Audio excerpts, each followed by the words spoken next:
Bayangkan daripada 7 tahun 17 tahun nanti baru ada exam besar. Tapi mungkin ibu bapa atau masyarakat pun lepas tangan dalam hal ni. Mengharapkan kementerian to do something, semua menteri to do something. Tetapi kita sebagai parents, kita fight lah. Pertahankan subjek civic. Siapa yang nak dengar cakap aku? Hitam putih, warna dalam cerita. Rosyam dan Era, aura mereka nyata. Assalamualaikum warahmatullahi wabarakatuh. Salam sejahtera kepada semua peminat-peminat Hitam Putih Kehidupan yang korang boleh saksikan di Suhan Channel dan juga SC Guest TV setiap hari Ahad jam 9 malam bersama dengan kekasih aku, Era Fazira. Kekasih dalam podcast saja.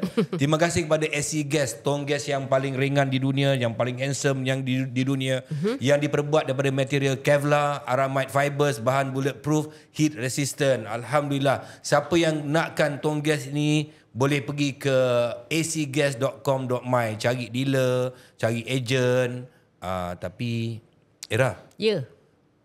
sambunglah Era, senang hidup engkau sekarang. Habis abang bolot semua, habis cakap semua. Okey, seperti biasalah dalam Hitam Putih Kehidupan, tidak hitam putih lah kalau kita tidak menampilkan isu-isu yang panas yang berkaitan, isu-isu semasa kita. So hari ini bang, kita tengah ramai orang ibu bapa di luar sana yang risau nak hantar anak pergi sekolah. Malapetaka bang. Memang malapetaka. Hari ini tajuk kita malapetaka sekolah.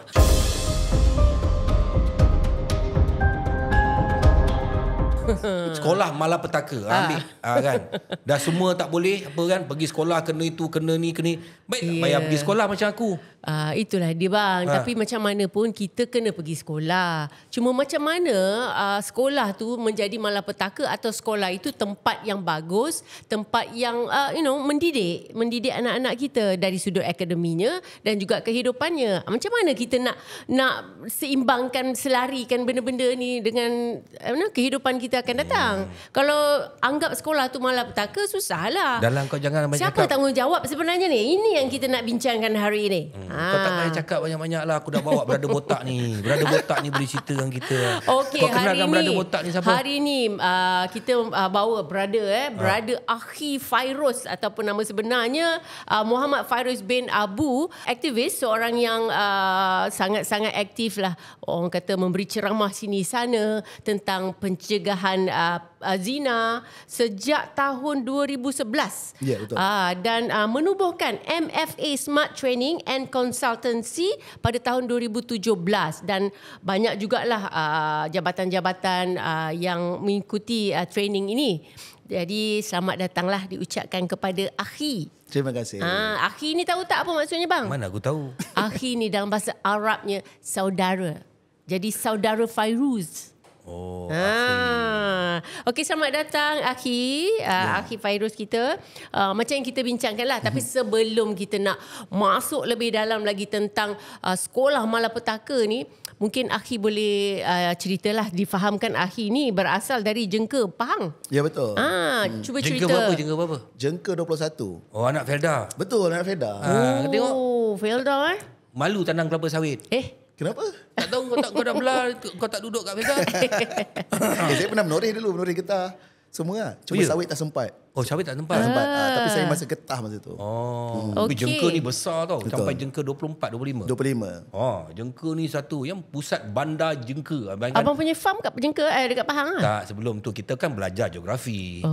Abang Kau belajar? orang tak belajar geografi ni masalah. Faham? Okey, cuba cerita sikit Akhi tentang latar belakang. Ada berapa orang adik-beradik? Macam mana? Silakan. Saya daripada Felda Jengka Pahang. Adik-beradik 11 orang. Wow. Why? Orang Felda. Orang Felda. Orang Felda apa nak buat? Produktif lah kan.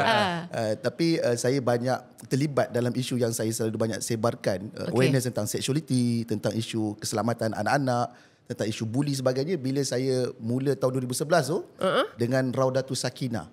Raudatul Sakinah ni dia sebuah shelter home yang menempatkan budak-budak perempuan yang usia 12 sampai 25 tahun yang hamil luar nikah. 12 tahun? 12 sampai 25. Kau jangan buat bid'ah. Betul tu. 12? Betul, 12 sampai 25 tahun. Allah. Lah memang boleh mengandung. Kau yang heran apa? Mak aku kahwin 12 tahun bang. La ilaha illallah. Orang dulu kahwin umur 9 tahun. Memanglah boleh mengandung. Tapi masalahnya budak ni anak non nikah. Betul.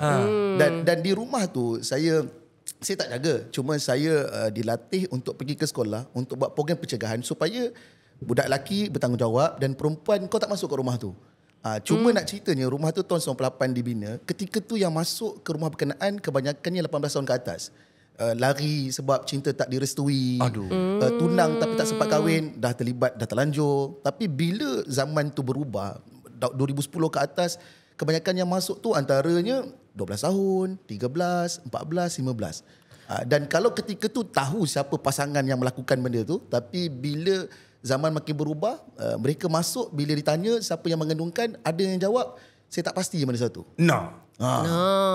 Okey, tapi sebelum tu lah Akhi tiba-tiba berminat ke arah tu. Kenapa? Adakah kerana permasalahan Akhi di waktu duduk Felda dulu ada masalah-masalah sebegini ke? Ada anak beradik-beradik ramai kan? Tak, dekat Felda tu sendiri ada banyak masalah ni. Betul. Mungkin sebab tu kau nak menjaga anak bangsa kau masuk benda. Apa masalah di Felda ni? Kalau masa zaman saya 85 lahir. Ketika tu yang banyaknya ialah muzik rock. Tapi dia memang sinonim dengan budak Felda. Bila dah terlibat dengan benda macam tu, dia akan ada isu dadah. Itu benda biasa. Dadah, hidu gam. Rempit tu memang benda biasa. Tapi kalau bawa motor tu memang lagi boleh rapat laki perempuan belakang tu. 5 orang lagi muat kat belakang. Maksudnya memang itu dia punya, boleh kata setak Felda seperti itulah kan. Aku rasa sebab ni Aki.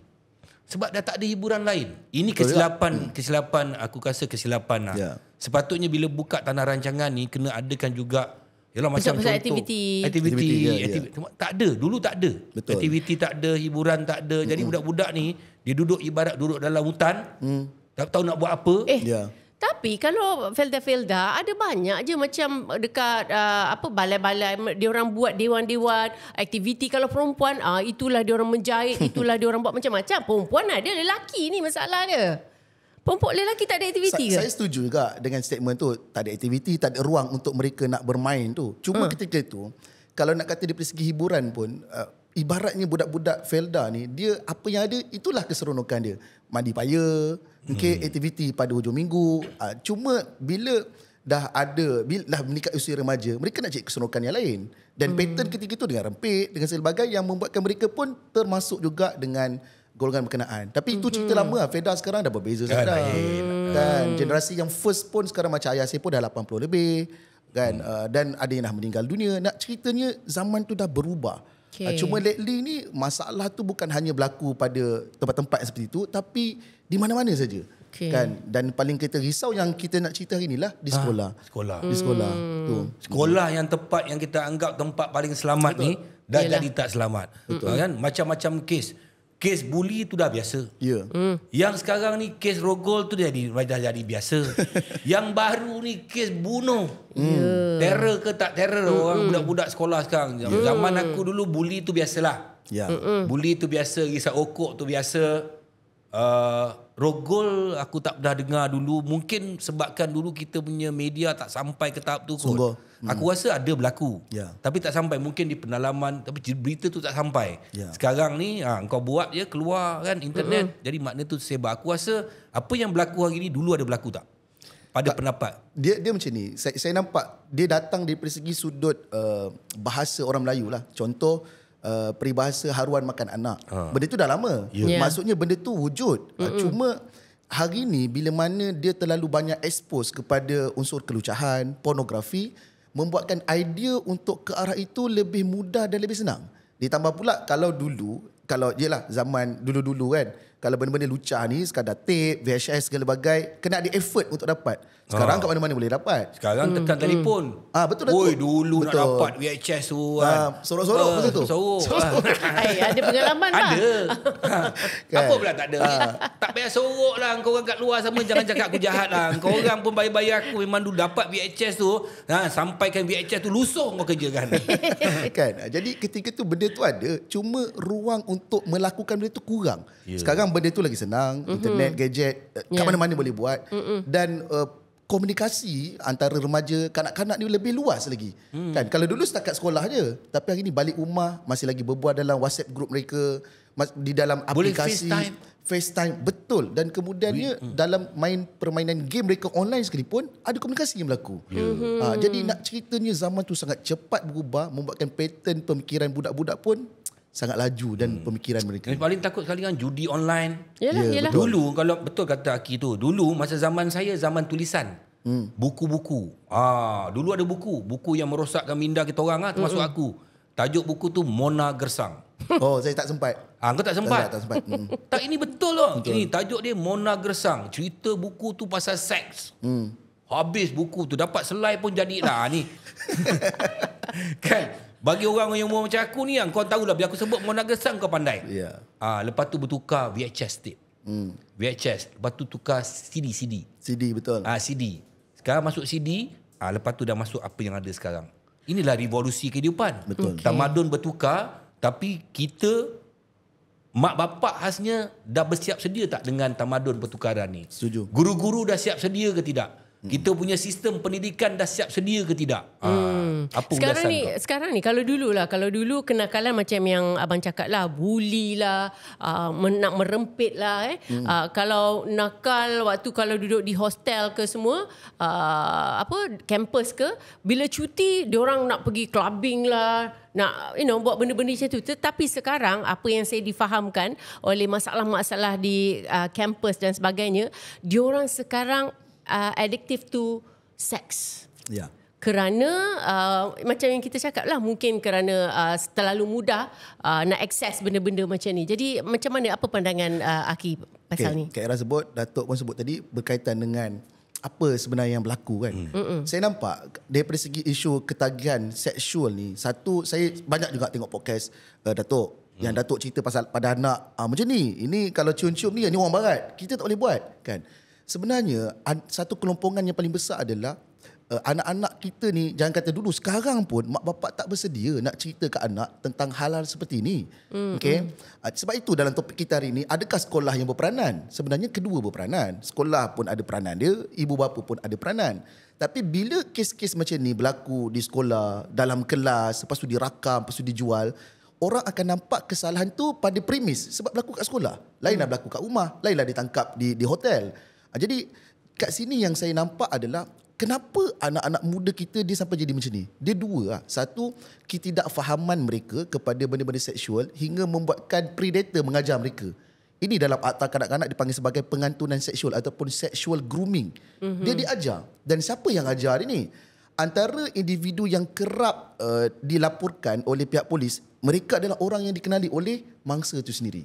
Bapa saudara, lagi atuk, cikgu. Cikgu pun ada juga yang melakukan benda ni kepada murid dia. Abang ipar, sepupu, orang-orang yang dikenali oleh mangsa itu sendiri. Jadi bila budak-budak seperti ni daripada awal mereka diajar, disantuni dengan baik, sambil dalam keadaan diberi hadiah, dia tak rasa benda tu adalah satu benda yang jenayah. Dia tak rasa. Dia berbeza. Contoh kalau orang tu kena gangguan seksual, datang pegang tubuh badan ni kan, mesti dia trauma, mesti itu dia takut. Paksaan. Ini dia main cara lain. Dia main cara lembut. Dia macam dia macam memancing mancing, kejap tarik, kejap lepas. Sama juga dengan sexual grooming ni. Bagi hadiah, santuni dengan baik supaya budak tu sayang dengan dia hingga tahap dia bila dia nak memuaskan nafsu pada budak tu atau dia suruh budak tu memuaskan nafsu dia, budak tu tak rasa apa-apa. Budak tu rasa sayang.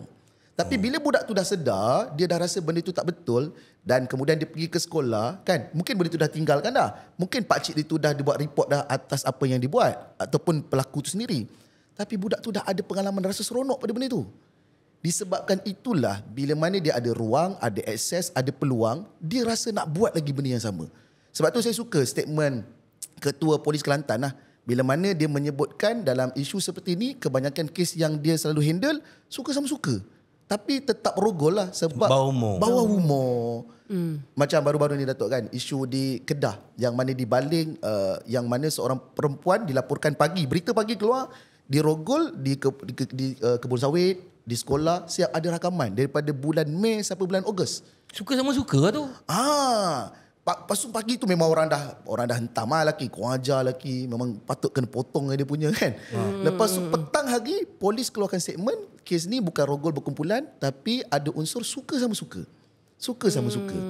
Dan tapi memang bila lelaki engkau dah expose kepada benda ini dan kau dah buat beramai-ramai dengan kau punya kawan kau kan, walaupun kau suka sama suka tetap kena pada lelaki.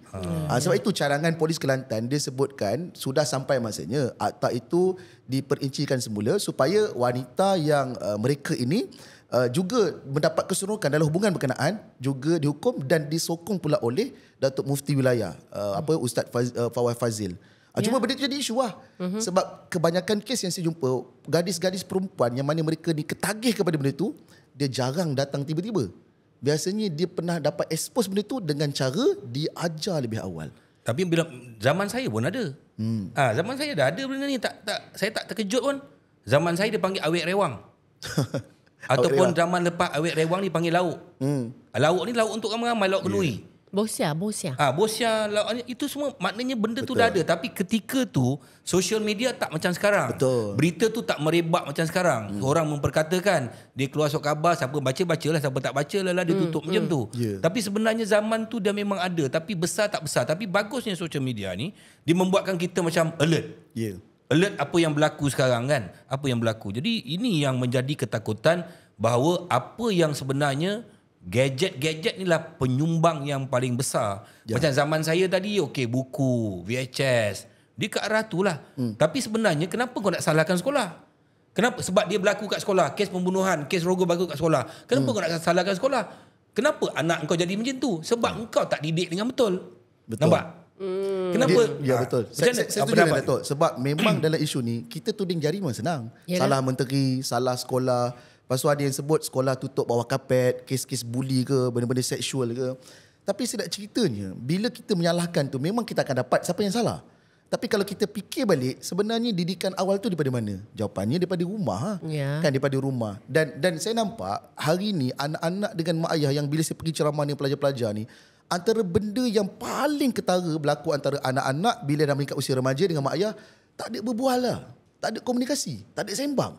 Masing-masing satu lagi sibuk dengan kerja. Betul lah tu. Memang nak ceritanya komunikasi dah tak ada. Jadi mak bapak ni nampak didikan kepada anak itu hanya ketika mereka 6 tahun ke bawah. Kan? Masa tu memang seronok tadika buat event, buat konvo segala bagai untuk anak-anak ni. Mak ayah datang, duduk paling depan rakam aktiviti anak. Tapi bila anak dah akil balik meningkat remaja, banyak diabaikan begitu saja. Sebab itulah bila sekolah menengah, budak dah tak nak pergi sekolah. Ada yang kerja lepas balik sekolah. Macam Datuk dulu lain lah. Saya tengok podcast Datuk. Kan Datuk kerja jual macam-macam kan. Tapi budak sekarang ni, dia tak nak kerja tu sebab satu, dengan ketiadaan exam. UPSR, PT3, PMR, terus SPM. Jadi diorang tak nampak apa dia punya, kita panggil peningkatan. Peningkatan sendiri. Kan. Bayangkan daripada 7 tahun, 17 tahun nanti baru ada exam besar. Itu yang menyebabkan mereka ni mencari. Maknanya sistem pendidikan ni kita salah lah ni sebenarnya. Salah dan mungkin ada benda kau yang dibuat betul. Kau tak payahlah senyum sangat Aki. Kau cakap je salah lah kita boleh buat. Kita orang kita kalau kita buat salah kita boleh patah balik. Tak ada masalah. Sekarang ni kita betul lah tanggungjawab daripada rumah seawal usia.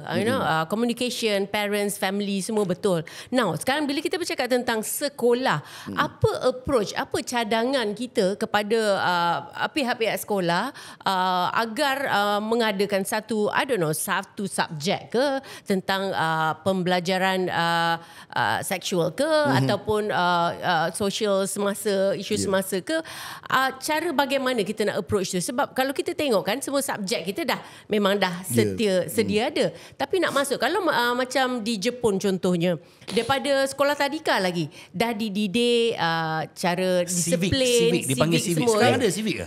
Kita kat sekolah tak ada dah. Kenapa civic dia buang? Macam ni Datuk. Setiap menteri yang menaiki takhta di KPM akan sentiasa membawa satu perubahan yang mungkin untuk legasi ataupun lebih menjahanamkan. Itu antara statement yang Yang saya boleh baik bagi lah. patut dia orang teruskan. Yang Ini diteruskan. masalah. Ya. Itu yang baik tak nak diteruskan sebab itu bukan aku punya, buat baru. Patut yang ambil yang baik, Ya. yang engkau punya masuk Tapi lagi. mungkin ibu bapa atau masyarakat pun lepas tangan dalam hal ni. Mengharapkan kementerian to do something, semua menteri to do something. Tetapi Habis kalau kita aku jadi sebagai mak bapak, parents, kalau aku- kita fight lah. kalau aku jadi- pertahankan subjek civic. Siapa yang nak dengar cakap aku? Tak ibu bapa, kita Tak semua ada. sekarang ni netizen suara kuat. Okay. Mana ada. Aku tak nampak lagi kalau mak bapak tu bersuara, kementerian nak ikut cakap kita orang. Dah cuba ke belum? Kena viralkan dulu. Kita viralkan. Kita Kenapa cuba. kena viral? Sebagai parents, sebagai masyarakat, kita tekankan kembalikan subjek civic di sekolah masing-masing. Okey, saya tak setuju dengan Kak Ira. Okey, kenapa? Sebab bila penambahan subjek yang baru, dia akan membawa kepada pencetakan buku teks yang baru, projek-projek yang baru, latihan yang baru. Saya minta maaf. I'm not Okey. saying about that subjek sekolah ni. Aha. Saya katakan penekanan seperti di Jepun. Daripada basic. faham. Okey, maksudnya kan kita ada hari-hari siapa punya giliran yang cuci sekolah, civic dan ada pembelajaran yang tidak perlukan teks pun benda-benda ni. So it's a subject that memang untuk menekankan menjadi masyarakat yang not just academic tetapi social skill kita. Betul. Dia macam ni. Di sekolah ni, mak bapak dia punya pemikiran hantar anak adalah untuk belajar. Sebab itu cabaran untuk mendidik budak dengan kesedaran sivik ni bukan pihak sekolah tak boleh buat. Ya. Tapi satu sebab subjek terlalu banyak daripada sekolah rendah lagi. Bayangkan darjah 1 tu dah 10 subjek dah belajar kat situ. Lepas tu kalau sekolah agama petang ada 9 subjek lagi. Lepas tu ada tambah lagi penambahan yang baru. Itu yang menyebabkan bila mana anak-anak ni menyapu sampah, ada mak bapak ni yang dia selalu akan menyalahkan sekolah balik. Anak saya datang sekolah untuk belajar. Bukan untuk buat kutip sampah, bukan untuk cuci tandas. Kita dulu kalau buat pertandingan kelas yang cantik, paling buruk, cuci tandas lah. Budak sekarang tak boleh, dia akan mengadukan mak ayah dia. Dia cakap dengan mak ayah dia, cikgu suruh buat macam ni, tangan sampai lebam-lebam. Siapa yang kena lepas tu?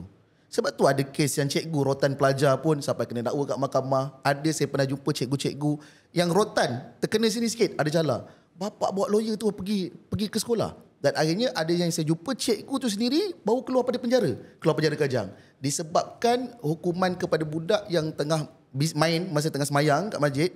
Rotan sikit, dah cikgu tu masuk Tak, penjara. mengapa kita terlalu fragile? Okey, 1,000 orang ibu bapa, mungkin ada ibu bapa yang bermasalah dalam 3-4 orang yang mungkin nak main saman, yang serang ibu guru, tapi kerana segelintir ni membuatkan kita menjadi lemah. Ya. Kenapa macam tu? Sebab yang saya nampak ni, dia bukanlah sebab sikit ke tidak ke atau ramai. Disebabkan satu benda, bila benda tu dia dah viral kan, dan ibu bapa ni pula akan ambil tindakan, yang kena tu adalah pelaksana, guru, pihak sekolah. Tak adalah mereka nak di backup ke apa, sebab daripada segi keliling yang dikeluarkan kepada pihak sekolah pun, ada benda yang cikgu boleh buat. Hari ni kalau nak expose muka pelajar sekalipun, kena dapat consent daripada parents supaya muka anak dia boleh ditunjukkan dalam TikTok ke apa. Kalau tak boleh, kena kaburkan. Dia berpunca daripada kita bila gubal Akta Kanak-Kanak tahun 2017, banyak hak kanak-kanak yang kita perincikan kat situ. Daripada segi elemen emosi dia, fizikal dia, banyak benda yang membuatkan budak-budak ni bukanlah naik lemak. Daripada seginya baik lah untuk mereka punya tumbesaran dia. Tapi isunya adalah mak bapak sendiri yang demand kepada benda itu yang membuatkan anak-anak hari tak boleh disentuh. Itu dekat Iraq. Walaupun ada 2-3 orang tapi suara dia kuat. Itu masalah Aku rasa dia. benda yang panas macam ni lah. Benda yang panas ni, aku rasa aku nak macam nak bakar dia. Bakar ni, kita gunakan tong gas yang paling ringan. AC gas. Tong gas yang paling ringan, yang paling handsome di dunia. Yang dibuat pada material Kevlar, aramide fibers, bahan bulletproof dan juga heat resistant. Yep. Dapatkan juga ni dekat mana-mana yang nak cari dealer atau agent, dekat acgas.com.my. Ya, tapi kepada mereka yang bermasalah, anak-anak yang bermasalah, tak payah suruh dia orang pakai bulletproof ni. Senang, kita nak tembak dia senang. Tapi saya berbalik kepada inilah bagaimana kita boleh satukan. Ya, memang betul ada ibu bapa yang fragile, yang bermasalah kerana segelintir ni semua anak-anak dimanjakan, terpaksa guru-guru lepas tangan, tak nak masuk campur kerana apa? Dah pernah ada kes kena saman semua. semua.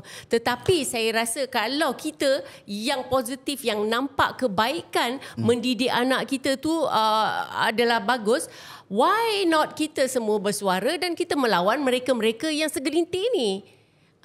Lahirkanlah subjek-subjek yang bukan subjek lah. I mean satu yang wajib untuk anak-anak attend untuk kelas civic ke, kemasyarakatan ke what not, just untuk nak mendidik minda anak kita.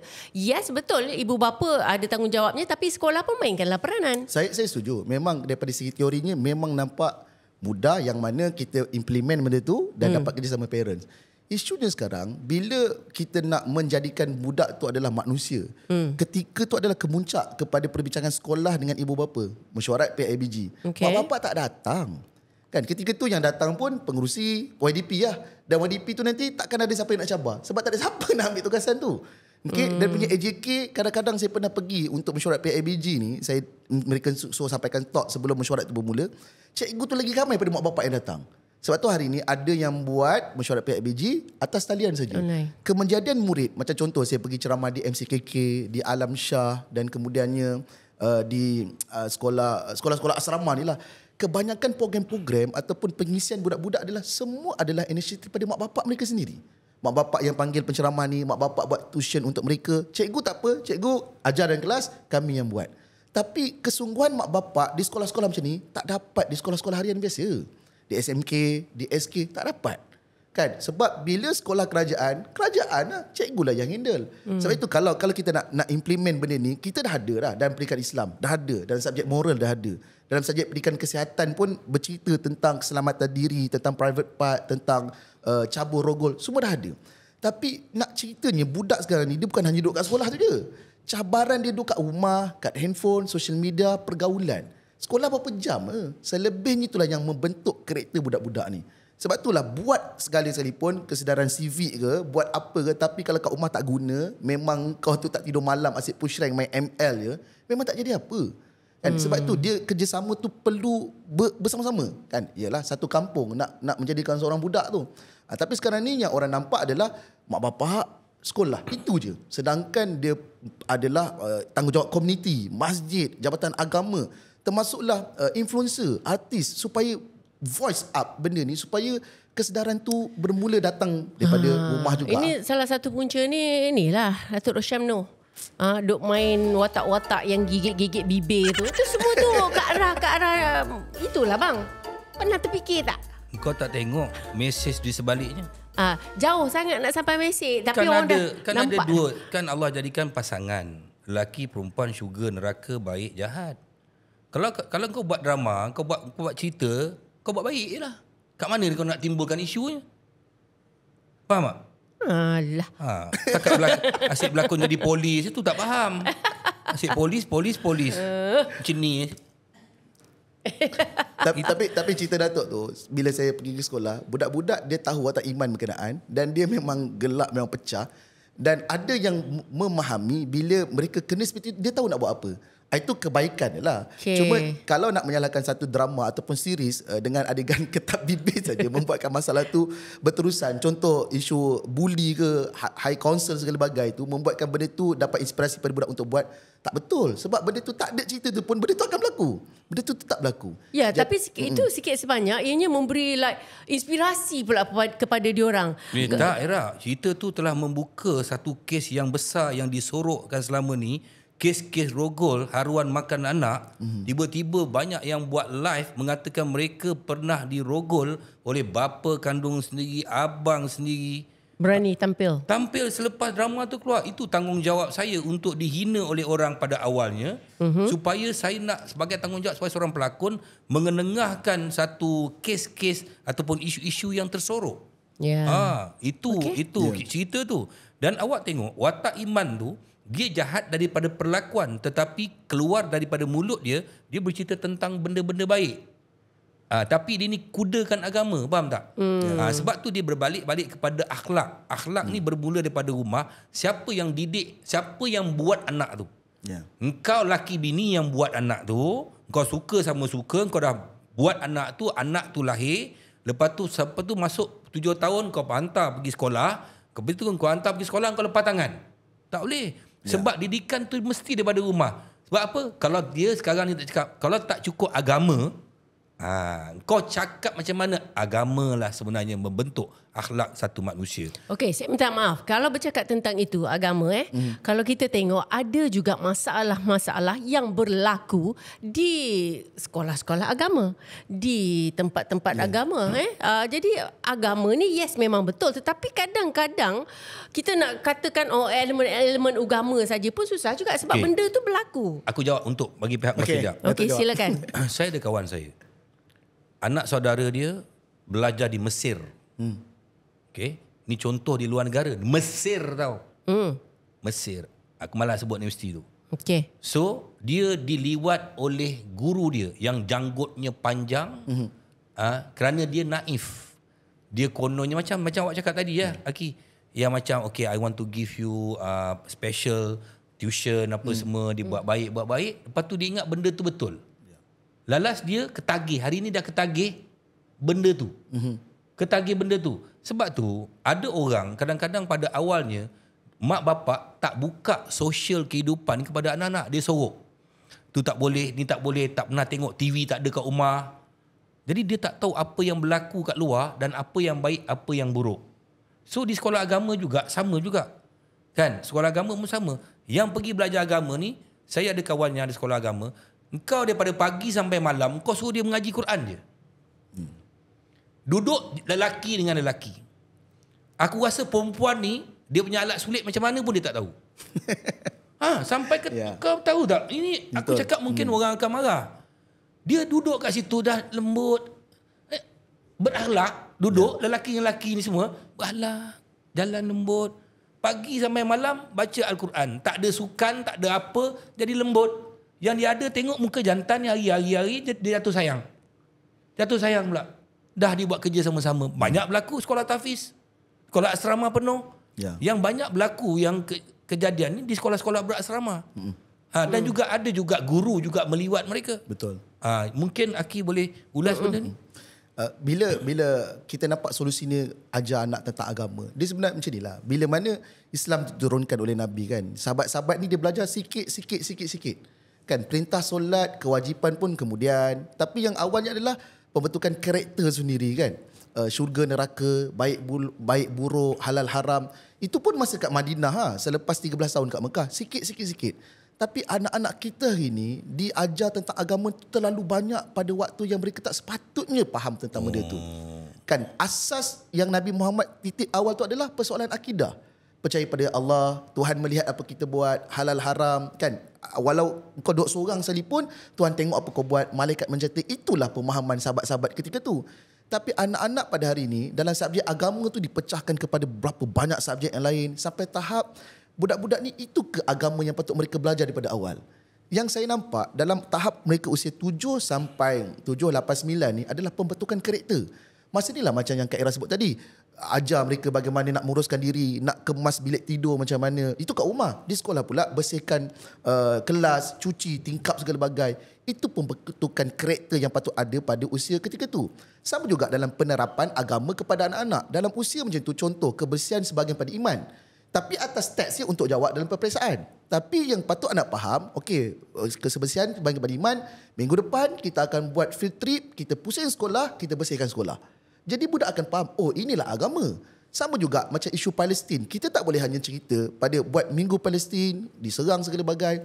Tapi kita boleh buat implement kepada mereka tentang kesedaran tu untuk memahamkan pada mereka untuk mempertahankan tanah air. Supaya mereka nampak sudut keagamaan tu diimplement kepada kehidupan mereka. Yang kita banyak adalah hafalkan anak baca Quran. Paling sedih hari ni saya risau. Anak-anak daripada 7 tahun hantar kat asrama duduk tahfiz. 7 tahun tu kat rumah. 7 tahun tu mak bapak kau kena mak bapak didik anak, tapi anak 7 tahun duduk hantar boarding school. Pergi boarding school. Kau nak jadi apa mak bapak macam tu kan? Itu masalah. Ini betul. Aku sokong kau Ada satu kawan saya Tan Sri. Akhirnya dia cakap dengan saya, dia ada 4 orang anak. Semua dia hantar usia muda. Dia kata sebenarnya saya tak ada anak. Dia menangis cakap dengan aku, dia kaya.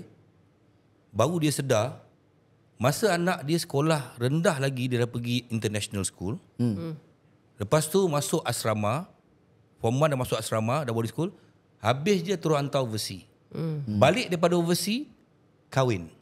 Anak keluar daripada rumah. So dia kata dia tak ada time dengan anak dia langsung sebenar-benarnya. Konon-kononnya macam nak bagi anak education kan. Dalas kata anak-anak dia kata sebulan sekali datang rumah sekarang. So dia duduk dengan wife dia 2 orang. Dulu dia berbangga dia cakap. Dia dapat hantar anak di international school. Ini berlaku, aku sokong kau tu. Ya. Dan bila mana dalam usia masih awal, budak memang akan dapat hafal Quran, hafal.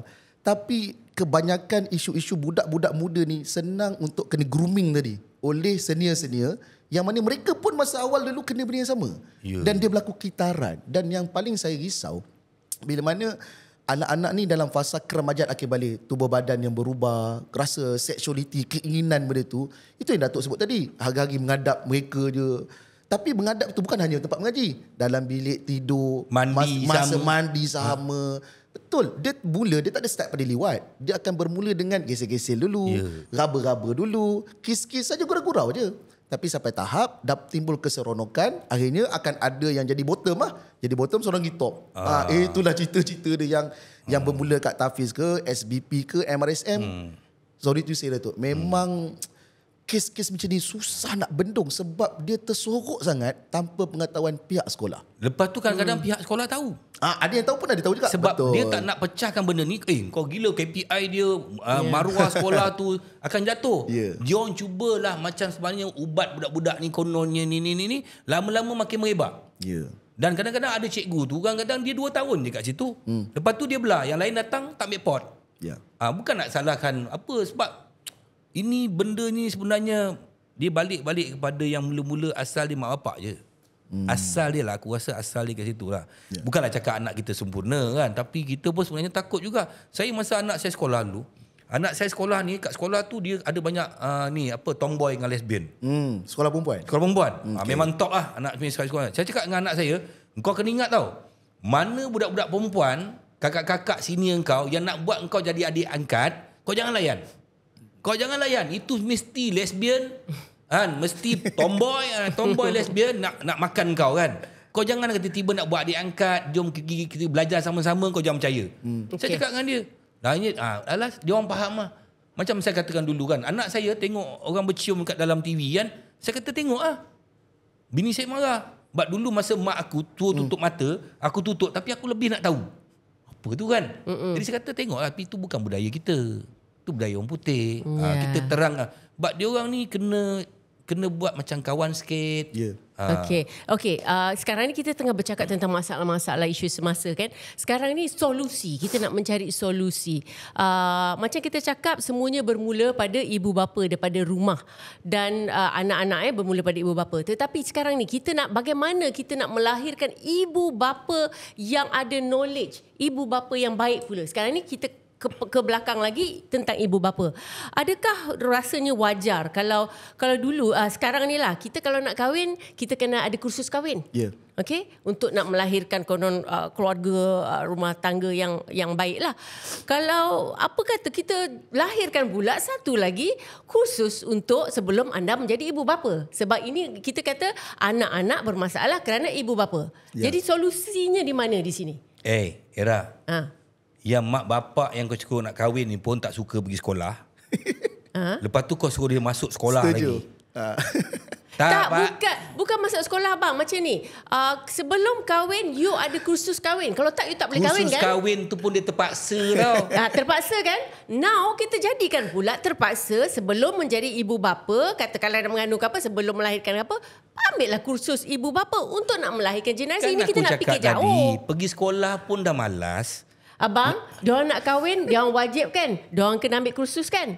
Kenapa kita tak boleh buat pula untuk nak melahirkan generasi yang bagus kursus ni? Kursus apa? 3 kursus jam Kursus ibu...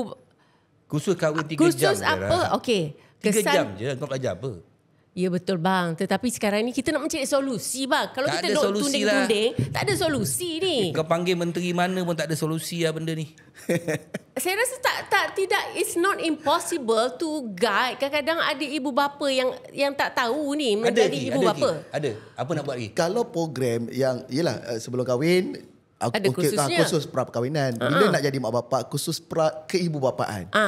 Kursus tu berbayar. kalau khusus kahwin betul berbayar, tapi minimal harga dia. Ya. Tapi kalau untuk khusus seperti itu, dia bukanlah benda tu dalam keadaan sebulan sekali ada, seminggu sekali ada. Itu pun event-event yang kadang-kadang setahun sekali je dia buat. Kan? Sebab itu effort tu sendiri kena bermula daripada awal. Mak bapak ni, antara satu benda yang saya nampak adalah daripada sudut perkahwinan tu kena ada satu objektif yang jelas. Kenapa nak kahwin? Kenapa nak ada anak? Kan? Supaya akhirnya bila mereka nampak perkahwinan tu adalah untuk meraih redha Tuhan, untuk ke syurga. Jadi bila anak-anak itu lahir, dia akan implement misi itu. Tapi hari ni macam Datuk sebut tadi, majoriti anak-anak mereka yang berkahwin ni dalam keadaan kat sekolah dulu malas belajar, yang diorang ni tak fikir pun untuk masa depan dia. Sebab kalau kita meraihkan kecemerlangan SPM setiap tahun, budak apa ramai dia yang cemerlang. Yang straight A, yang 8A, 7A, kebiasaannya daripada ratus ribu tu adalah 10%. 90% lagi lah yang berbentuk negara kita sekarang ni. 90% lagi lah yang sekolah dulu buat hal, yang fly, yang panjat pagar, yang rempit, yang dadah. Aku tahu sebab apa. Ya, Datuk. Sebab sekolah ni, kau pergi sekolah asrama ke apa pendidikan, yang kau raikan yang pandai saja. Yang kau raikan yang 10% tu saja. Itulah yang naik pentas, yang kau hargai. Tapi tak 90% tu otak dia bukan otak akademik. Tapi kau tak raikan dia orang rasa dia orang terpinggir. Baik aku buat benda-benda, mungkin benda tu berlaku. Kalau zaman-zaman saya dulu, dia ada seni perusahaan. Yeah. Ada sains rumah tangga. Ada electrical. Dekat dalam sekolah tau. Tapi masa tu, siapa yang masuk kelas tu, dianggap bodoh. Betul. Siapa yang masuk sekolah vocational, dianggap bodoh. Tapi hari ni, TVET itulah yang orang kejar. Betul. Skill itulah yang orang kejar. Jadi maknanya, banyak kita tak sedar bahawa meraihkan hanya yang akademik cemerlang ni membuatkan yang 90% ni terasa hati. Aku dulu terasa hati juga. Kenapa dia orang okey, aku pun ada sumbangan aku pada sekolah. Aku dari segi kurikulum aku bersihkan sekolah, aku bagus. Aku boleh cuci ni, kenapa kau tak bagi aku hadiah? Datuk memang tak ada diberi penghargaan ke apa? Tak ada. Okey, contohnya kau kena ingat juga yang nakal dalam sekolah. Kalau berlaku sekolah ni dengan sekolah sana fight, siapa yang mempertahankan budak sekolah? Dia ada tentera dalam sekolah. Sekolah ni macam castle tau. Guru besar tu dia punya general lah. General. Tapi tentera dia dalam tu, budak-budak nakal ni tentera dia lah. Bila berlaku yang tu, kau hadapkan budak-budak ni. Ada kau ucap terima kasih budak-budak ni? Yang kau tahu kau nak rotan. Bila dia pergi fight dengan budak sana nak kacau budak sini. Dia pergi fight, lalu dia kena rotan. Benda ni kena ambil logik kau. Bila aku cakap orang gelakkan aku. Betul. Tapi kau fikir logik dia. Betul lah. Dari segi penghargaan kepada pelajar ni, betul. Setiap pelajar pada hari ni, aktif co-curriculum sekalipun, sukan ke apa ke, debat ke segala bagai, dia akan ada, dia key in dalam PJSK lah, supaya mereka ni boleh masuk ke sekolah yang baik. Dan kemudiannya kalau nak masuk ke universiti, ada mata tu, ranking dia punya mata yang diberikan lah. Tapi yang saya nampak adalah penghargaan pihak sekolah, macam mana sekalipun zaman berubah pun memang akan kepada budak-budak yang cemerlang akademik. Itu dia punya cerita dia. Cuma kalau penghargaan kepada yang lain, dia event yang lain. Sebab itulah ada yang kata, kenapa kita nak menjelaskan emosi budak-budak yang dapat gagal, yang budak-budak tak dapat straight A. Kesian dia orang tengok yang kawan-kawan dia semua dapat 9A segala bagai. Bagi saya, budak-budak yang dihargai itu layak untuk dihargai. Dalam masa yang sama, budak-budak yang lain pun kita faham dia punya kelebihan mereka. Sebab itu, kalau nak buat penghargaan sekalipun, bukan hanya nampak daripada segi akademik. Pelajar yang paling selalu datang awal, yang penuh kehadiran, yang paling banyak tersenyum dalam kelas, yang suka tolong cikgu.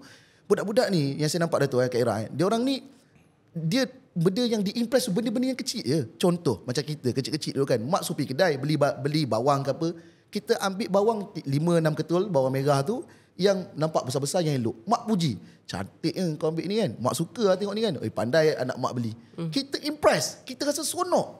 Sebenarnya penghargaan macam itulah yang perlu dilakukan kepada anak-anak murid di sekolah. Saya yakin ada sekolah yang buat, tapi kebanyakan yang saya jumpa kebiasaannya penghargaan kepada bidang akademik. Jadi bila mana dah ada TVET tingkatan 3, habis masuk tingkatan 4, diorang dah ada TVET, college vocational. Lepas tu habis umur 21 tahun, diorang dah ada diploma, tak payah masuk ke IPT. Ruang pekerjaan tu banyak.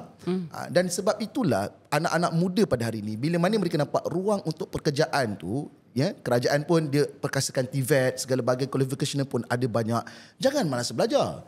Isu budak sekarang ni, nak belajar kemahiran pun tak nak, akademik pun tak nak, dia tak nak jadi apa-apa. Yang mereka nak jadi gamers, YouTubers, influencer yang sebenarnya hidup kat situ fake sebenarnya. Ya. Tapi dia orang nampak itu keseronokan, buat review. Baru-baru ni kan ada isu kan. Pergi kedai makan kan, saya ada follower 40,000 kan, boleh tak dapat makanan percuma? Bodoh ya. Kan kau siapa 40k? Aku yang ada macam ni pun orang tak offer aku makan percuma. Kan. Okey Aki, sebagai seorang yang sangat orang kata aktif lah memperjuangkan isu-isu moral dan sebagainya, apa cabaran halangan yang paling kuat lah untuk Aki teruskan orang kata benda sosial ni? Okey. Satu benda, kalau dia yang saya nampak, kalau benda sosial ni ada beberapa kategori lah. Sebab dia permasalahan yang melanda anak murid. Isu seks bebas, itu memang daripada dulu lagi. Isu LGBT yang sekarang ni, HIV paling muda kat Malaysia 13 tahun. Allah. 13 tahun. Kan? Bukan sebab dadah, tapi sebab sexually aktif dengan homoseksual. Okay? Kalau negara luar sekalipun yang teruk kat barat tu sekalipun, jarang ada jumpa kes budak 13 tahun yang kena HIV. Tapi kat Malaysia dah berlaku. Mana kita champion lah. Kan? Kita champion dalam bidang. Champion lah tu. Dan kemudian isu LGBT itu satu hal. Lepas tu isu yang melibatkan bully. Dan bully ni sampai tahap mengakibatkan kematian. Kadang-kadang kita pelik, ada budak-budak yang meninggal dunia dalam isu yang seperti ni. Pembulian berkenaan tu ada yang bersifat fizikal. Kan, fizikal, sepak, terajang sampai tahap budak tu alami kecederaan. Isu UPNM. Bukan sekadar kena pukul, tapi sampai kena iron. Hingga tahap ayah dia bagi tahu masa mandikan jenazah anak, dia kata tak ada satu anggota badan pun tak kena iron. Betapa parahnya Allah yarham Zulfarhan ketika itu. Dahsyat. Tapi hari ini, isu antara yang melanda anak-anak budak pada hari ini adalah yang keempat, isu masalah kesihatan mental mereka. Kan? Sebab mereka dibesarkan dalam keadaan mungkin tak dapat kasih sayang, penceraian, pengabaian, kena pemulauan berlaku dalam sekolah, social media, kena cyberbully, hingga tahap hari ini trend budak-budak semenjak selepas PKP paling ketara yang melakukan barcode ataupun self-harm yang mencederakan tubuh badan mereka sendiri. Ni di lengan, ada di perut, di toreh-toreh lah benda ni. Dan yang banyak buat tu budak-budak perempuan, tingkatan darjah 5, darjah 6, tingkatan 1, tingkatan 2. Dalam keadaan mereka ni perlukan sokongan persekitaran, kawan-kawan, mak bapak, sekolah. Tapi ketiga-tiga elemen tu dia tak dapat. Dia rasa kesorangan, dia rasa bersendirian. Sebab tu hari ni yang paling saya risau bila kajian mobiliti kebangsaan yang diorang sasarkan budak-budak ni, seusia budak-budak ni tingkatan 1 dah pernah ada rasa nak bunuh diri. Okay? Darjah 6 dah ada simptom depression. Teruk sebenarnya. Tapi nak ceritanya, kita nampak masalah-masalah sosial yang berlaku pada kalangan mereka. Tapi rupa-rupanya produk yang terhasil pada budak-budak ni banyak datang daripada kepincangan dalam rumah segala bagai. Ini cabaran yang terbesar lah. Tapi kalau cabaran-cabaran yang lain tu, bila mengendalikan kes-kes yang kadang-kadang saya tak tahu nak bantu macam mana. Anak perempuan baru 7 tahun. Tapi dah sampai tahap, dah buat macam masturbation. Dah buat kepuasan. Anak lelaki 7-6 tahun kat tadika, tanggalkan seluar, suruh kawan pegang seluar dia. Cikgu begitu pada parents kata, oh anak saya ni belajar dengan sepupu. Itu saja dia kata. Saya tak tahu nak buat macam mana. Anak saya ni, saya dah tegur dah, tapi dia tak buat. Bayangkan ada mak bapak yang anak dah terlibat dengan kelucahan, tak tahu nak buat apa pada zaman sekarang. Zaman kita dulu senang ya, dia punya cara dia. Kan? Sekarang tak boleh. Tak boleh. Aku rasa kenapa tak boleh? Sebab apa? Banyak orang sakit otak sekarang. Tak betul. Budak-budak ni aku rasa dia banyak sakit otak. Okay. Sebelum aku ulas pasal sakit otak ni, okay, sebelum aku bakar dia orang ni kan. Tengok tong gas aku ni. Tong gas handsome ni. Aki. Kau pernah tengok tong gas ni Aki? Ada satu kat rumah, Ada satu? Kau nampak? Paling ringan di dunia. Kosong tu tu. Memang kosong. Kosong pun. Tapi kalau yang kosong yang lain kau boleh angkat. Satu jari tak boleh kan? Okay. Jadi ini tong gas yang paling handsome. Dia lah penaja utama kita. Untuk musim ke-6, musim ke-7. Kalau Aki nak berminat nak dapatkan, boleh pergi ke diorang punya laman sesawang lah. acgas.com.my. Diperbuat daripada Kevlar, aramid fiber, bahan bulletproof dan heat resistant. Okay. Aku rasa manusia hari ini dia banyak tak siuman. Peratusan tahap tak kesiuman tu aku tak tahu. Sebab apa? Sebab satu, semua pasal pemakanan. Makanan yang kau makan. Sama ada makanan yang kau beri makan kepada anak kau tu halal atau tidak. Atau pemakanan tu elok atau tidak.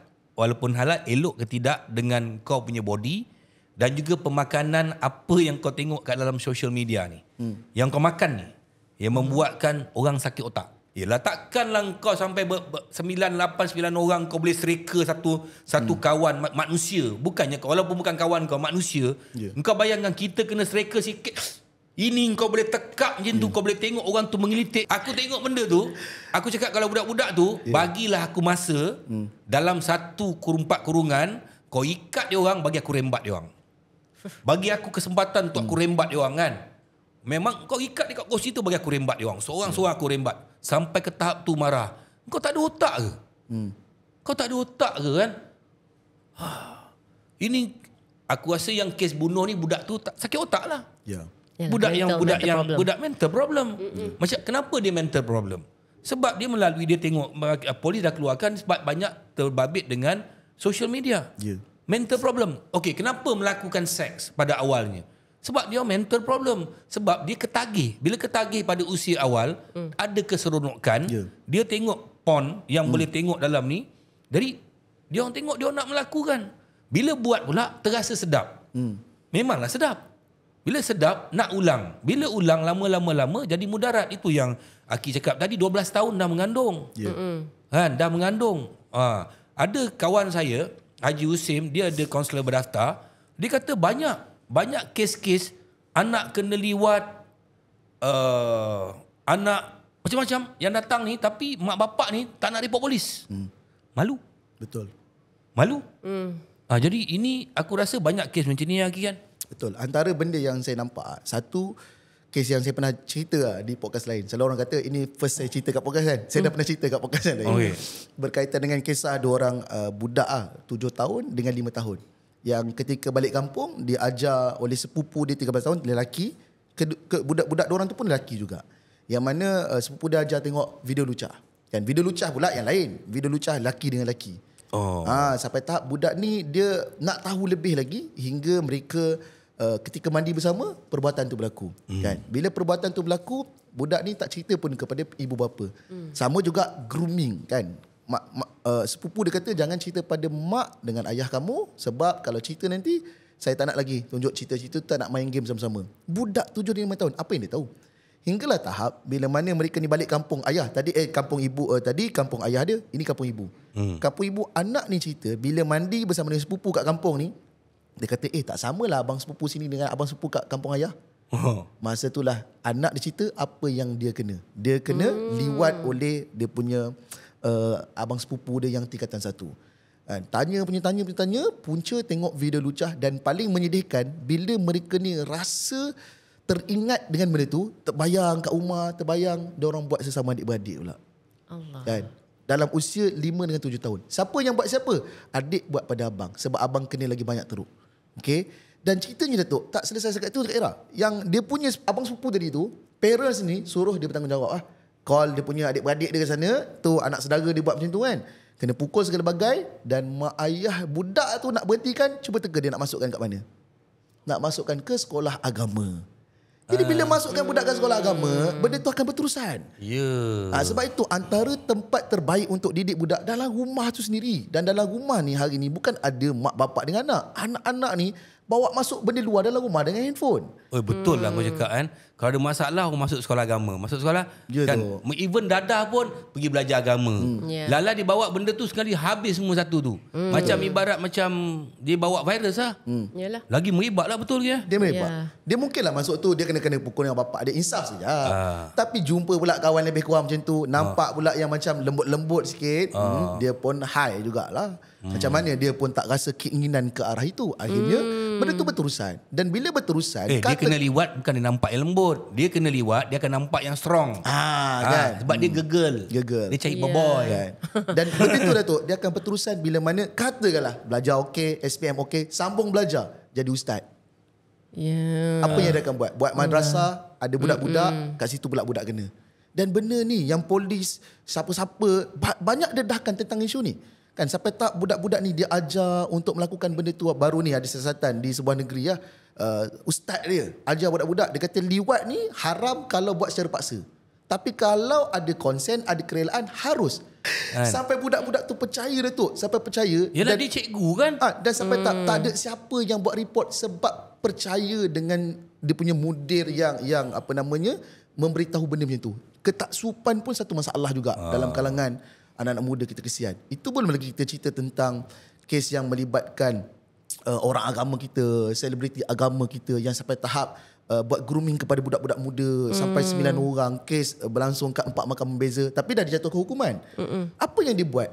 Membina kepercayaan pada budak berkenaan, ajak datang rumah, sampai tak mak bapak pun macam ni lah. Kita kan ada anak kita ni memang nakal lah. Tiba-tiba kawan dengan ustaz pula popular. Mak bapak pun rasa okey. Kan? Nanti selamat anak aku selamat anak aku kan. Ustaz nanti kat rumah dia ajar dia solat. Dia tu malah solat. Ustaz, ujung minggu bawa lah anak saya ajar. Sekali pergi sana dia ajar cara macam mana nak apa namanya onani, dia ajar macam mana untuk melakukan liwat tu sendiri. Nak ceritanya kepercayaan masyarakat ni jangan salah memahami, memberi ruang yang seluas-luasnya pada golongan seperti ini. Bukanlah kita nak skeptikal kepada semua golongan. Aku sebenarnya kena berhati-hati. Aku tengok kan, aku banyaklah kenal ustaz-ustaz yang baru-baru ni kan. Kebanyakan ke arah tu lah pasal lah. Aku tengok, aku ada buatlah satu program. Aku tengok ni kan, semuanya ke arah tu lah. Kenapa lah? Okay. Saya tak yelah, benda tu kalau kita kena tengok statistik kan. Kalau pengalaman Datuk melihat banyak dalam keadaan seperti itu, kita kena check balik apa yang berlaku ketika zaman persekolahan dia dulu. Sebab mungkin pendedahan dia ketika itu, dia lembut dia tak apa, dia lembut dia jantan tak apa. Ini lembut yang nampak laki handsome pun. Handsome awak. Saya jarang jumpa laki handsome macam ni kan. Sampai nak sentuh-sentuh. Kita pun geli. Kan? Macam mana orang macam tu? Zaman aku dulu, umur 30, aku tengah top ni, dia orang punya try aku. Serius lah tu? Kau ingat perempuan je try aku? Kau ingat era je try aku? Lelaki pun ada try aku. Kau ingat lelaki tak teringin ke dengan Roshamno? Habis zaman aku tak ada golongan ni. Ada. Tak boleh dinafikan. Kan ada satu kawan saya, adik dia kahwin dengan cikgu. Cikgu tau. Kawan saya ni, adik dia cantik, pramugari. Bayangkan. So satu hari tu, dia balik daripada kerja, yang perempuan ni, adik dia perempuan. Jadi balik, rupanya suami dia tu hari tu cuti, demam. So dia balik daripada terbang, balik, buka pintu tengok dia dengan anak murid. Macam mana? Cerai. Cerai.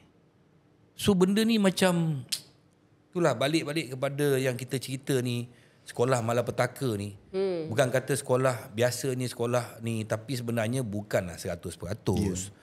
Ya, macam baru ni saya tengok kat sekolah kat Damansara, kes bunuh tu, cikgu tu sampai menangis. Betul. Dia kata mana ada kita tak sangka benda ni boleh berlaku. Betul. Dan kita tak pernah didik. Jadi semua orang nak salahkan sekolah. Ya, tapi untuk nak melahirkan sekolah yang selamat, bukan sekolah malapetaka, ibu bapa pun janganlah meletakkan sepenuhnya 100% ini tanggungjawab cikgu. Saya rasa peranan PIBG adalah sangat-sangat penting dalam melahirkan sistem pembelajaran yang bagus di sekolah tertentu, di sekolah itulah. Cuma sekarang ni apakah cadangan daripada Akhi sendiri agar ibu bapa dan guru-guru ni lebih bekerjasama lagi. Sebab macam Akhi cerita tadi, awal-awal tadi tu kan, ibu bapa tak aktif, maka letakkan sepenuhnya pada macam mana kita nak satukan mereka agar mengambil tanggungjawab ni. Okay. Satu benda yang bila kita cerita sekolah ni, sekolah memang dia dah sekolah lah. Satu benda yang kita kena faham adalah sekolah pertama anak-anak adalah rumah, dan mak bapak adalah guru pertama yang mendidik anak-anak. Dan saya nak sebutkan, ibu bapa yang mana dah berusaha yang terbaik mendidik anak daripada awal, spend duit dengan banyak untuk pendidikan anak-anak, dia takkan kecewa bila anak dia tu membuat satu pilihan yang lain dalam hidup melainkan benda tu yang benda-benda yang besar, melibatkan dosa-dosa Sebab dia tahu itu adalah hasil daripada proses pendidikan yang dah diberi pada awal. Tapi di buaya yang awal-awal lagi memang tak ada didik apa-apa, kekesalan tu akan ada. Sebab macam Datuk sebut tadi tu, saat anak dia membesar, dia tak ada masa dengan anak-anak dia. Hingga akhirnya anak dia buat hal kehidupan dia seperti itu saja. Dan akhirnya kalau nak cerita apa peranan ibu bapa dan sekolah, kena ada sinergi yang baik antara ibu bapa dan guru-guru. Guru-guru hari ni banyak bebanan tugas, saya nak sebutkan. Okey, setiap hari mereka nak kena ada key in, kemudiannya banyak sistem yang saya nampak macam benda tu nampak perfect sebab data tu nanti akan dipresent dalam Dewan Rakyat kepada pihak yang atas. Untuk begitu kita dah laksanakan benda ni.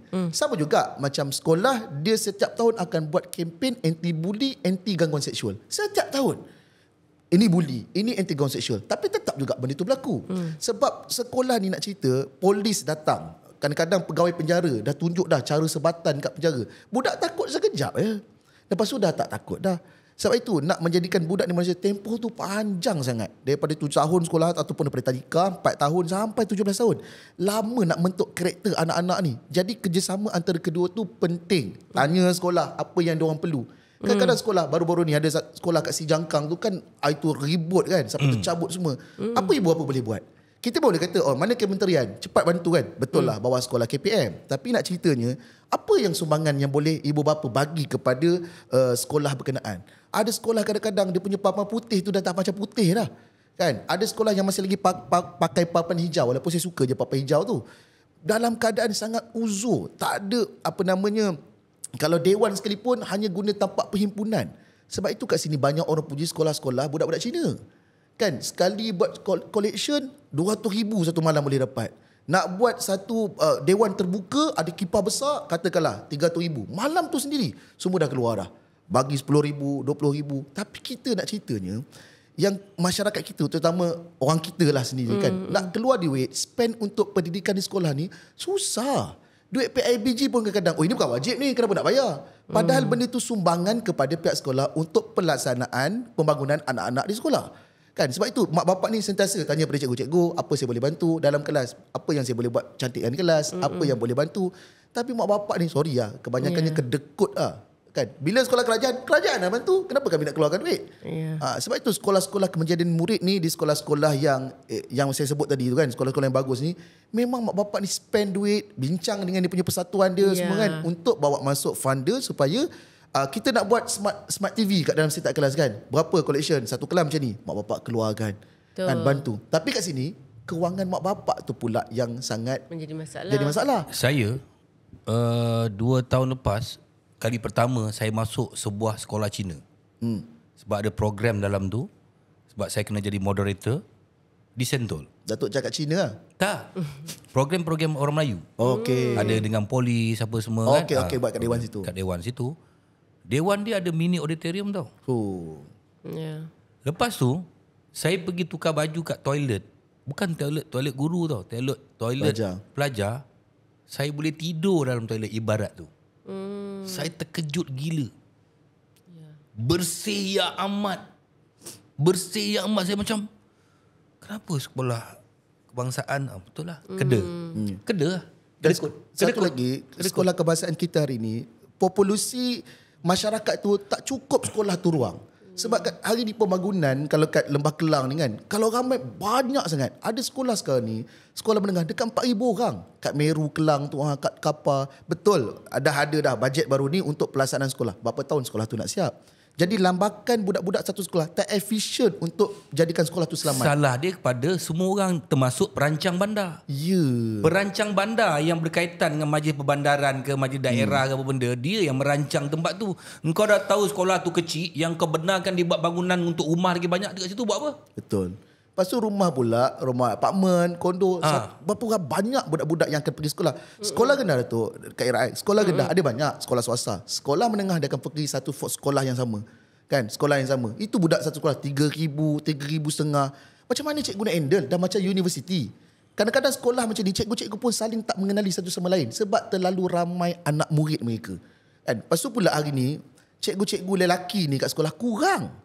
Bila cikgu lelaki ni kurang, yang dominan sebagai alpha, sebagai figure ayah kat sekolah ni kurang, cikgu-cikgu perempuan lah. Apa jadi pada cikgu perempuan? Bila budak ramai, budak lelaki ramai, cikgu lelaki kurang. Cikgu perempuan semua jadi garang. Semua jadi garang, semua jenis marah-marah. Sebab stres nak berhadapan dengan budak-budak ni. Dan hari ni bahasa budak-budak, dahsyat. Bodoh, mencarut. Dulu kalau kita mencarut dengan kawan-kawan je. Kita maki ni kawan-kawan, hari dengan cikgu pun. Aku tengok satu budak tu dia nak pukul cikgu dia. Betul kan? Saya nak minta Akhi memberi sedikitlah kata-kata kepada ibu bapa yang fragile ini. Kerana mereka yang merosakkan sistem ataupun semangat guru-guru sendiri. Sekarang ni ada beberapa guru yang saya tengok dalam social media yang macam give up. Untuk nak mendidik sepenuh hati pada anak-anak. At the end diorang dipersalahkan, at the end diorang juga yang tak bagus kan di mata ibu bapa. Jadi apa kata-kata yang boleh kita nak celik mata ibu bapa tu, bahawasanya jadilah ibu bapa yang orang kata kental. Jangan anak bila disentuh sikit tak boleh, anak disuruh buat kerja sekolah sikit ataupun cuci sekolah jambat, itu bukan kerja anak. Apa yang boleh kita katakan kepada ibu bapa ni? Satu, untuk mak ayah ni dalam proses mendidik anak-anak tu kena banyak sabar. Dia saya suka kalau ibu bapa tu memang berperanan untuk didik anak. Kerja sekolah tanya, itu bagus. Lepas tu anak naik nama dalam grup, cikgu beritahu tak siap kerja sekolah, dihukum anak dekat rumah, itu bagus. Yang saya risau adalah mak bapak yang tak peduli langsung. Anak sekolah ke, buku tak bawa ke, sampai tahap anak-anak ni ponteng ke, dia tak peduli apa-apa pun. Itu yang lebih saya risaukan. Jadi kata-kata saya yang nak beritahu pada mak ayah ni, tolong anak-anak ni sekolah bukan rumah pengasuh. Kan? Bukan kau letak anak kau jadi manusia ke, anak kau tak nak jadi perogol ke, anak kau tak nak buli ke, situlah tempat dia. Sebab akhirnya anak-anak ni kan balik pada rumah. Kondisi keadaan rumah ni paling kurang, anak tu juga selamat dalam rumah mereka sendiri. Penggunaan gadget.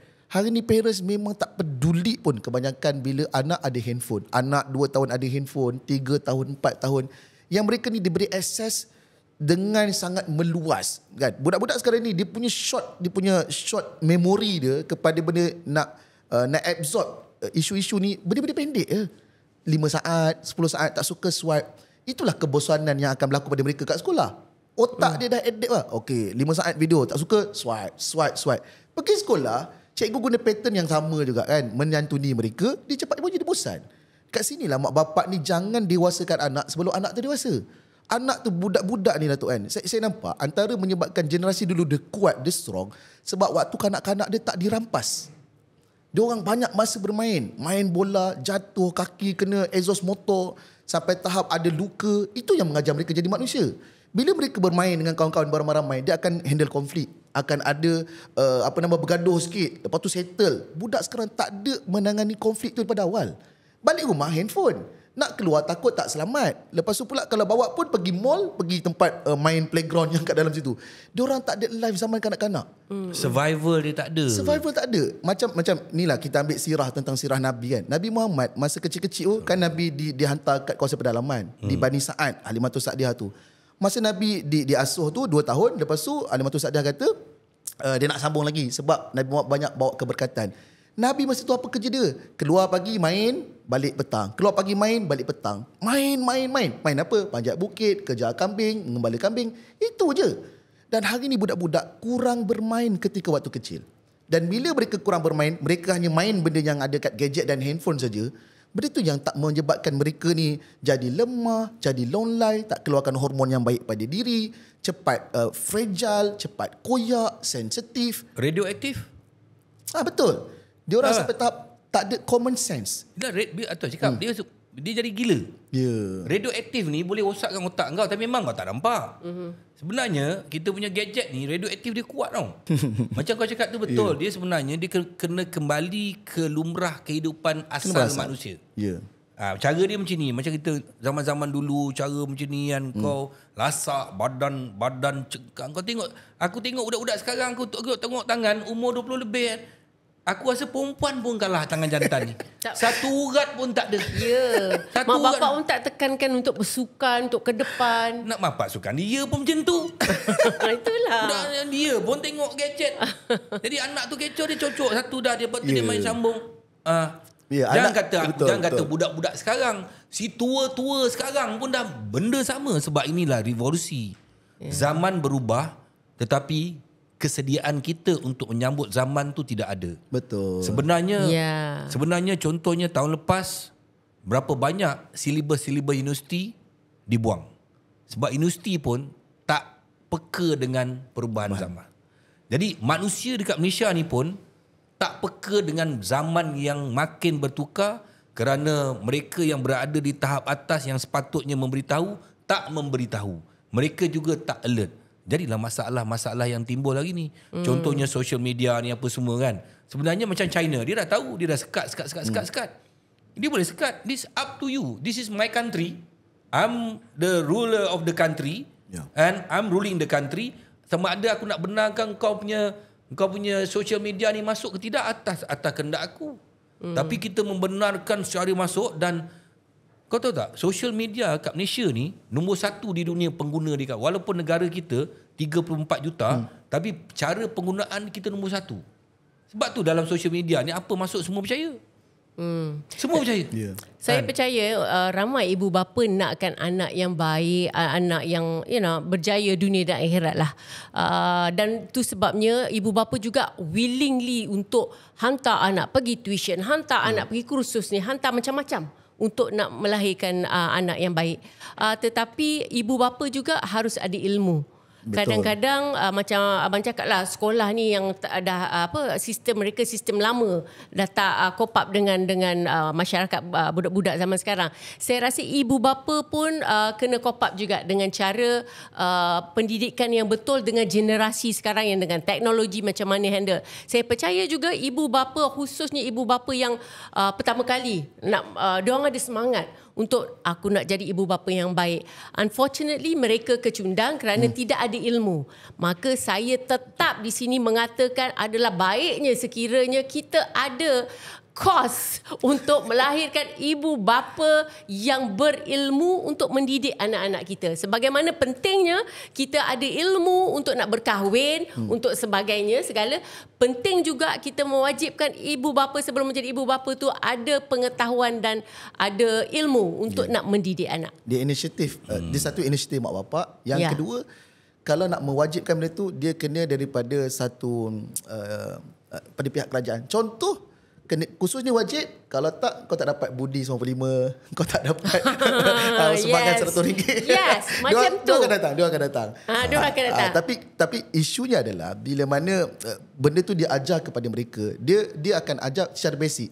Tapi setiap anak tu berbeza dan setiap anak orang tu berbeza. Cara implement tu tak sama. Betul. Ada ketika kena kasar sikit, ada ketika kena berlembut, ada ketika kena memujuk. Mak ayah sendiri yang lebih memahami anak mereka.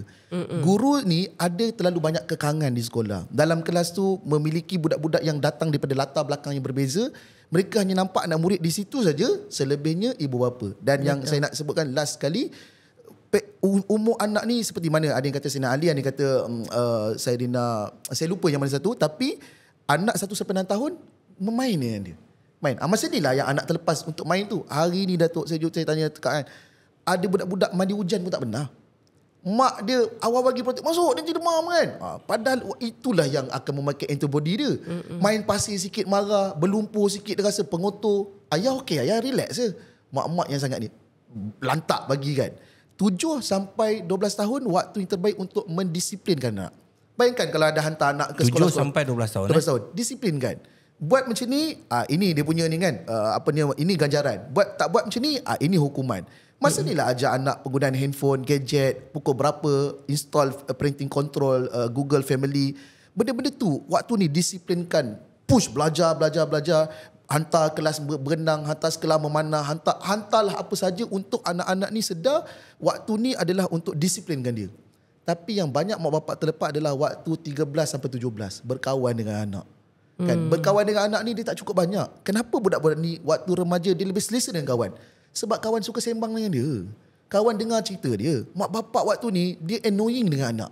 Sebab anak dia akan tarik muka, anak dia hempas pintu, anak dia jadi kurang ajar. Tapi kawan-kawan menerima kawan dia seadanya. Kau kurang ajar, kau kawan aku. Engkau muka macam mana pun aku kutuk engkau, besok kau kutuk aku. Tapi mak bapak dia nak anak dia daripada usia tadi disiplinkan dengan baik, dia nak anak dia perfect ketika remaja.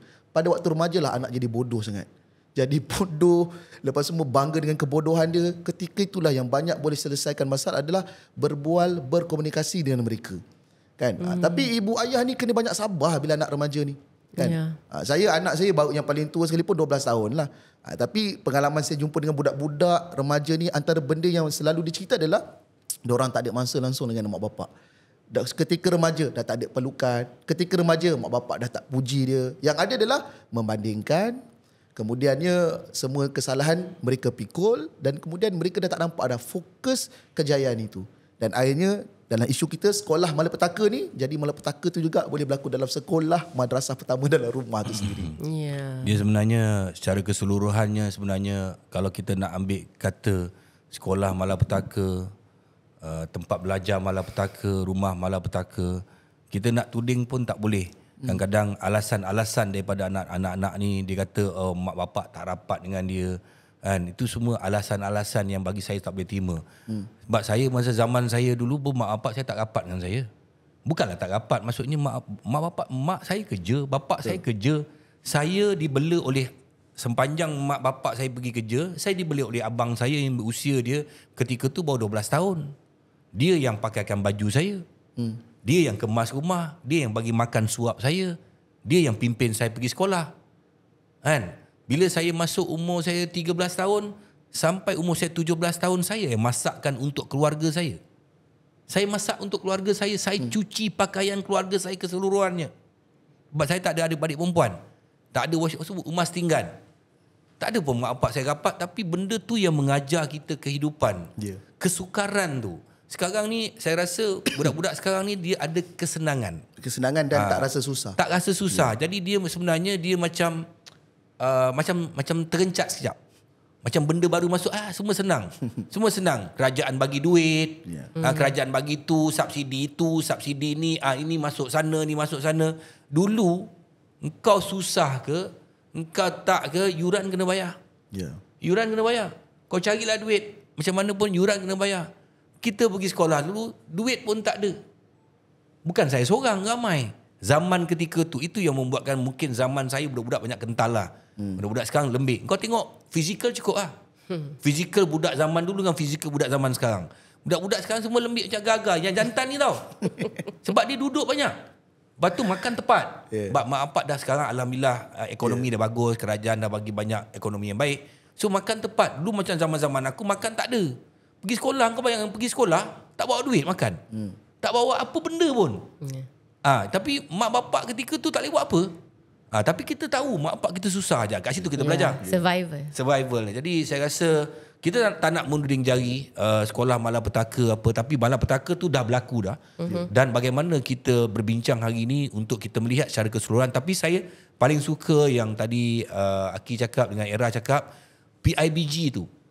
PIBG dan guru-guru ni kena bersama-sama. Zaman-zaman dulu kalau PIBG meeting ni, mak bapak semua wajib datang tau. Penuh sekolah mak bapak. Sekarang ni memang betul lah tinggal cikgu-cikgu je lah ramai kan. Jadi kita negak nak ambil juga sekolah-sekolah yang bukan sekolah Melayu, sekolah-sekolah Cina, yang mana ibu bapa dia memang banyak. Kalau tengok sekolah-sekolah Cina tu kau tengok kan, cat dia cantik, dia ada dewan ni, dewan ni. Bukan diminta duit kerajaan pun, hasil sumbangan ibu bapa. Tapi kenapa sekolah menengah kita mengharapkan semuanya kerajaan? Semuanya kerajaan. Kalau salah kan cikgu kerajaan. Kalau salah kerajaan. Semua salah lah. Kan? Cuba tepuk dada, tanya selera, apa kesilapan aku yang aku tidak sumbang, apa kebaikan aku yang tidak aku sumbangkan, dan apa kesalahan yang telah aku buat sebagai parents. Kan? Jadi alhamdulillah terima kasih saudara Aki. Tapi Aki, kalau tak ada masalah pun kau tak ada jadi kerja macam ni. Kan? Kau kena bagi kotak. Kena ada masalah. Barulah hitam putih kehidupan namanya. Tak adalah kita bincang macam ni. Dia pun tak jadi motivator untuk cerita benda ni kan. Sebab ada masalah kau lagi banyak kerja. Terima kasih Aki. Terima kasih Aki. Yang pastinya orang kata kita sebagai ibu bapa ni, kalau kita terlalu open minded sangat dengan anak pun, mungkin kita akan melahirkan anak yang tidak, tak sepatutnya, yang tidak sihat mentalnya.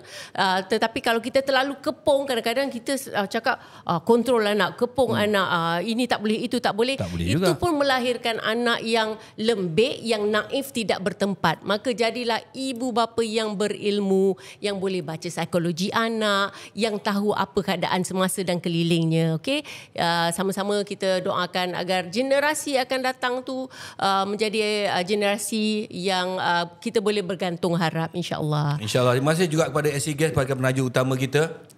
Yap. Tongkes yang paling handsome, paling ringan di dunia yang menggunakan Kevlar, Aramide Fibers, bahan bulletproof dan juga heat resistant. Dan saksikan Hitam Putih setiap minggu 9 malam di Suhan Channel dan juga SC Gas TV. Terima kasih Haki sekali lagi. Terima kasih korang yang dekat luar sentiasa support Hitam Putih. Alhamdulillah kita telah sampai hampir 250 juta total view. Terima kasih banyak-banyak. Teruskan menyaksikan setiap hari Ahad. Assalamualaikum warahmatullahi wabarakatuh. Salam sejahtera. Bye. Hitam putih, warna dalam cerita.